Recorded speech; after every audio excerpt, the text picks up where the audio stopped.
Hi there, Stephen. Hope you're doing well and hope your trip is being productive. And I look forward to seeing you. I think I'm going to see you in, I think, 2 weeks, like first week of May. You'll be back, I think. So looking forward to seeing you in person. Cool. Had a chance to watch your video. It sounds very nice. The melody is nice and smooth. You have a good sense of the phrasing with it. Really, a lot of the big things are mostly just like technical. They're kind of holding you back from making it even a stronger piece. So first thing is just a note correction in there. In the bass line, measure 3, beat 3.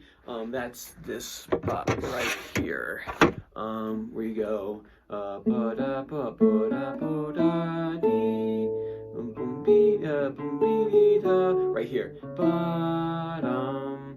That bass, that should be an A right there. The bass, I believe we played the C sharp both times through that A section. So make sure that that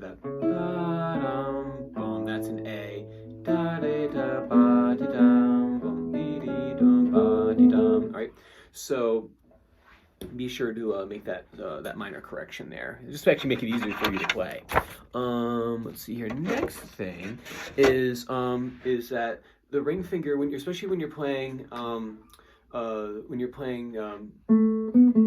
that ba da dum right there, that your hand is a bit kind of like this way, and I'm seeing you kind of like land kind of like flat like this. Remember that that actually might point 2 and 3 in the handout. It's kind of the same problem. It's that your hand is turned too much towards the first finger side. You're kind of like landing flat like that right there, versus you should be turned towards the pinky side and landing on the tip of the finger. So ba-dee-dum rather than ba-dee-dum. So make sure to practice that. The way you practice that is by doing your scales. So this one is based off of A major, I believe. Ba, ba, ba, ba, ba, ba, ba, ba. And see how my hand is angled towards the pinky side. So I'm not like this right here. So when you're playing these lines,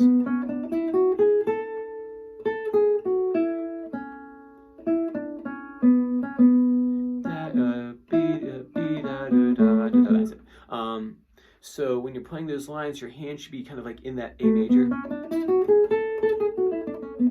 So it's not how many scales you know, it's how, in classical guitar, it's not how many scales you know, it's how your mechanism works. So when you're practicing your scales, when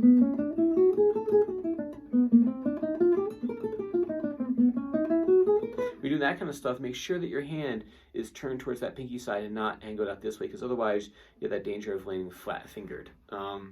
So watch that. So this week with your scales, do your A major and your D major, and that climb up the neck that we did that I showed you last time. Really focus on making sure on the tips of your fingers and that your hand is turned towards the pinky side.